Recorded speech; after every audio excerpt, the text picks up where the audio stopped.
tournés vers l'action et l'innovation pour bâtir une Guinée plus forte. Transformation des produits locaux, la Tunisie et la Banque islamique de développement appuient la Guinée à travers la mise à disposition des séchoirs pour la mangue et l'anacarde, une manière de booster les deux filières dans la région de Kindia. Alpha Yassila. La filière fruitière, notamment la mangue et l'anacarde, va connaître une bouffée d'oxygène les prochains jours en Guinée. Grâce à la coopération entre la Guinée et la Tunisie, cette filière bénéficie d'un financement dans le cadre d'une approche de chaîne de valeur d'un montant d'1 588 000 $ américains. Et la contrepartie guinéenne est de 200 000 $, soit 13% du coût global. Une partie de fonds financés à hauteur de 87% par le groupe de la Banque islamique de développement est allouée au financement des séchoirs en faveur des groupements de femmes de Kindia et de Kankan. Justement, l'objet de cette remise officielle de séchoirs de mangue aux femmes de Kindia. Un des objectifs de ce projet, justement, c'est de développer l'agriculture dans une perspective de chaîne de valeur, c'est-à-dire comment on essaie de tirer des revenus de ce secteur important. Et cette perspective est au cœur, on va dire, du programme Simandou 2040 en cours d'élaboration, dont l'un des piliers essentiels est l'agriculture commerciale et industrielle. Cette dynamique, cette dimension chaîne de valeur est bien intégrée et la distribution de ces séchoirs aujourd'hui intègre parfaitement cette dynamique, mais aussi elle est en droit de fil de la nouvelle volonté, de la nouvelle exigence des autorités à devoir faire de l'agriculture un secteur à partir de laquelle nous pouvons à la fois assurer des revenus pour les agriculteurs, mais aussi assurer la distribution et l'industrialisation. Notre point de départ a été le séchage, une première étape significative, mais notre mission est bien plus large. C'est une approche à 360 degrés pour véritablement valoriser chaque aspect de la mangue et exploiter tous les débouchés. Ce projet sud-sud et triangulaire est un ouf de soulagement pour les femmes bénéficiaires. Elles veulent exploiter leur potentialité économique pour conquérir les marchés internationaux. Vous soutenez une économie locale forte, inclusive et durable. Nous vous assurons de notre engagement à faire bon usage de ces équipements, à améliorer continuellement la qualité de nos produits et à faire de ce projet une véritable réussite collective. Le projet, parallèlement au développement du segment séchage de la mangue et pour garantir la contribution des différents acteurs de la chaîne de valeur, le projet de développement des exportations des filières mangue et anacarde dans le cadre d'une approche de chaîne de valeur qui nous réunit aujourd'hui dans cette belle région de Kindia a permis la mise en œuvre de 3 actions, à savoir la diversification des exportations guinéennes, cas des mangues séchées, la pérennisation de l'activité de la plateforme de conditionnement de mangue de Kankan et la mise en niveau de la société guinéenne d'emballage Sogepac. En remettant ces équipements, aujourd'hui, nous transmettons également aux bénéficiaires finaux la responsabilité de poursuivre ce voyage de transformation de la mangue. Le cadre intégré renforcé reste déterminé à soutenir vos efforts et à célébrer vos réalisations. Après Kindia, les groupements de femmes de Kankan vont recevoir sous peu leur séchoir de l'anacarde. Au niveau du laboratoire national de contrôle de qualité, une importante quantité de réactifs et équipements sont mis à la disposition de ce centre. Le don va servir à l'analyse des produits pour le bien des populations. Reportage Ali Badrakonde. Dans le cadre de sa politique de renforcement de la qualité de ses prestations, le laboratoire national de contrôle de qualité des médicaments s'engage à améliorer sa démarche conformément aux normes et conventions internationales. Pour atteindre cet objectif, l'institution vient de bénéficier d'un important lot de réactifs ainsi que d'équipements de dernière génération. Chez nous, on n'a pas un laboratoire accrédité pour faire ce travail. Donc nous espérons que cet accompagnement de l'UAGCP à travers le financement du Fonds mondial permettra au laboratoire d'avoir l'accréditation et permettra au laboratoire d'être la référence unique en Guinée pour le contrôle de qualité des médicaments. C'est notre principal souhait. C'est le souhait de notre coordonnateur national. C'est le souhait du ministre de la Santé et de l'Hygiène publique. Financé par le Fonds mondial à travers l'unité d'appui à la gestion, à la coordination des programmes, ces équipements visent à renforcer les capacités techniques et opérationnelles du laboratoire. La remise de ce lot d'équipements par l'UAGCP marque une étape importante dans notre mission. De la fabrication des médicaments à leur utilisation finale, ils sont soumis à plusieurs facteurs comme la chaleur, l'humidité et la lumière. Des facteurs qui peuvent dégrader leur qualité et même les transformer en poison. Chaque pièce d'équipement est un symbole de notre engagement commun pour la santé et le bien-être de notre population. Désormais, grâce à ces appareils performants, nous pourrons accélérer les analyses pour répondre aux exigences sanitaires, améliorer la précision de nos résultats, former nos experts aux meilleures pratiques internationales. L'objectif principal de ce don est de permettre au Laboratoire national de contrôle de qualité des médicaments d'obtenir une accréditation internationale tout en améliorant sa compétitivité sur les marchés nationaux et internationaux.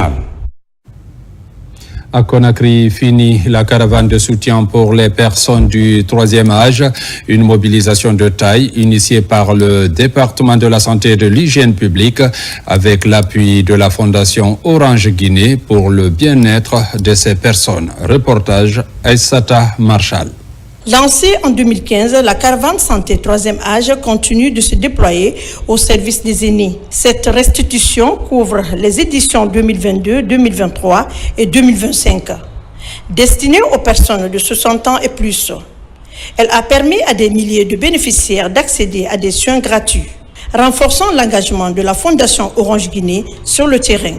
Au terme des 3 éditions, les grands enseignements que l'on peut tirer, c'est effectivement d'abord le nombre de personnes qu'on a pu toucher, qui ont pu être reçues et diagnostiquées. On a un peu plus de 25 000 personnes en 3 éditions. On parle également de l'enseignement médical. Ce qu'on peut retenir, c'est que cette caravane était effectivement une caravane destinée au troisième âge, mais nous avons reçu des personnes qui avaient moins de 60 ans, qui souffraient déjà ou diagnostiquées aux maladies que sont le diabète et l'hypertension artérielle. Ce que l'on retient également, c'est le besoin de se mobiliser davantage et d'accompagner le ministère de la Santé, notamment au niveau des structures décentralisées, pour l'offre d'accès aux soins de santé.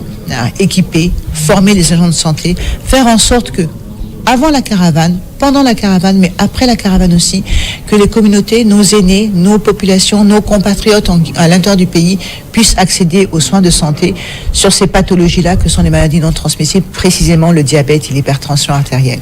Les maladies non transmissibles, comme on l'a dit, sont en nette progression, y compris dans notre pays. Et ces maladies sont caractérisées par l'absence de signes et de symptômes.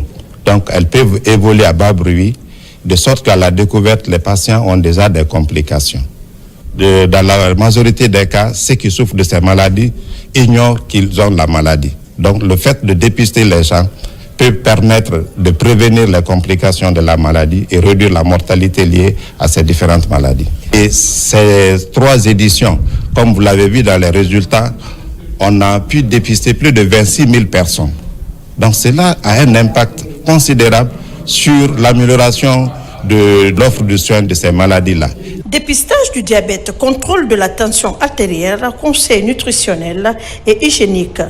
La caravane a sillonné plusieurs localités avec un accompagnement médical de qualité.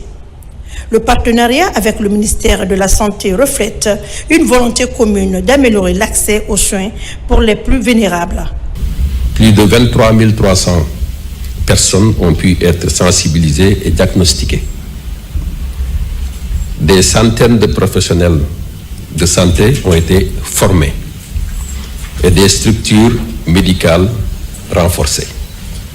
C'est l'occasion pour moi de remercier les autorités du pays qui nous ont accompagnés sans relâche tout au long du projet et de saluer aussi le travail remarquable de nos partenaires, le ministère de la Santé, de l'Hygiène publique, de Santé en entreprise, Biogarant, Visa Médical, Sodifam, Sanofi et la Croix-Rouge guinéenne et toutes les équipes terrain sans qui rien ne serait possible.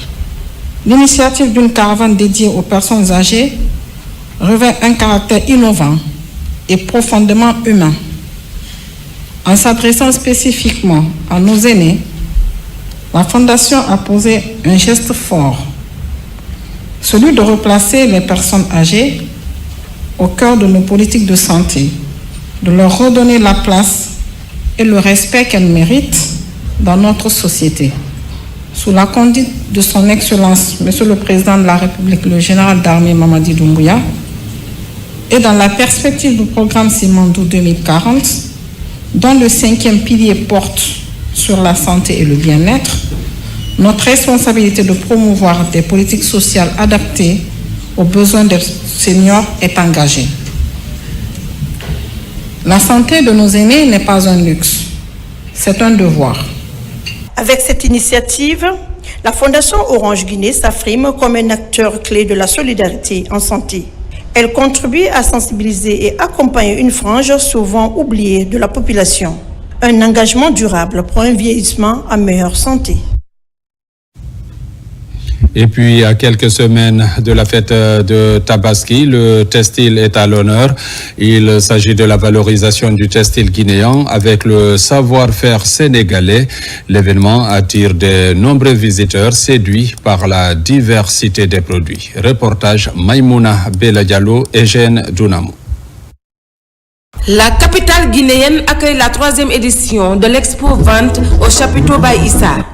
Du 7 au 11 mai, sous le thème La valorisation du textile guinéen avec le savoir-faire sénégalais. L'événement met à l'honneur la créativité de deux pays frères. À chaque fois, on vient faire nos foires, nos expositions dans les pays comme la Côte d'Ivoire, le Mali et la Guinée. Alors, c'est notre 3e édition en Guinée.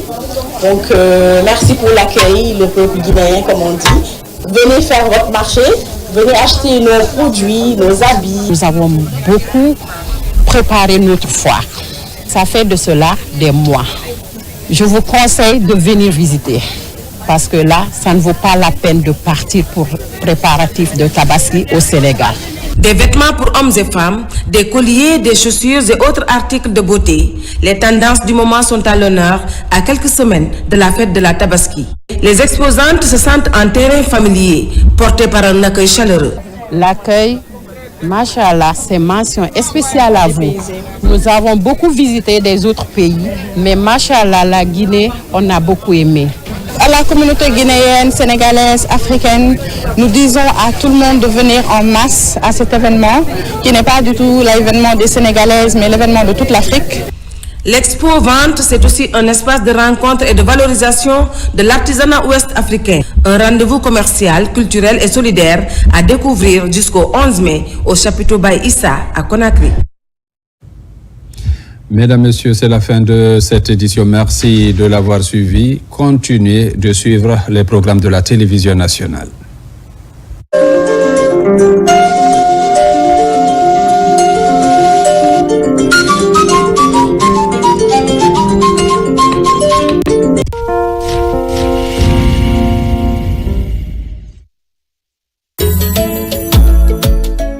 Le monde des affaires se mobilise.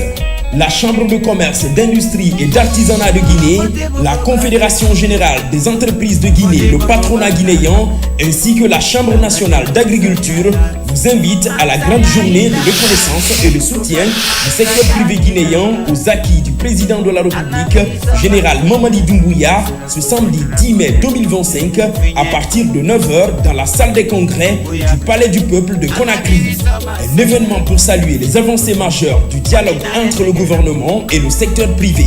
Un engagement commun pour une économie forte, créatrice d'emplois et de richesses au service de tous les Guinéens. Toutes les organisations professionnelles membres de la CGGI, de la CCAG et de la CNA, ainsi que toutes les entreprises opérant en République de Guinée, grandes, moyennes ou petites, sont appelées à la mobilisation.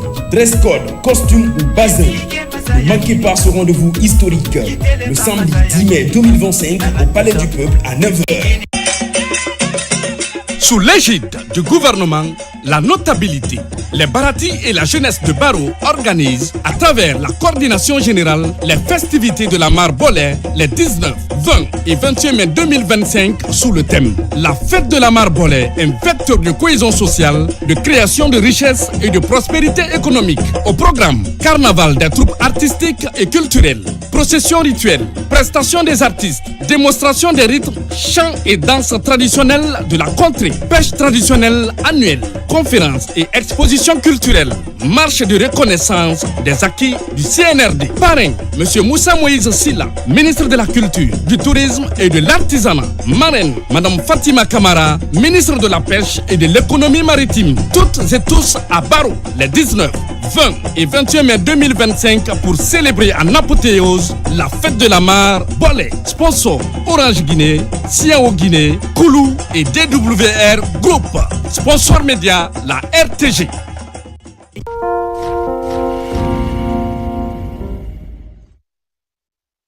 Le ministère de l'Administration du Territoire et de la Décentralisation, à travers le Programme national de recensement administratif à vocation d'état civil, organise sur le territoire national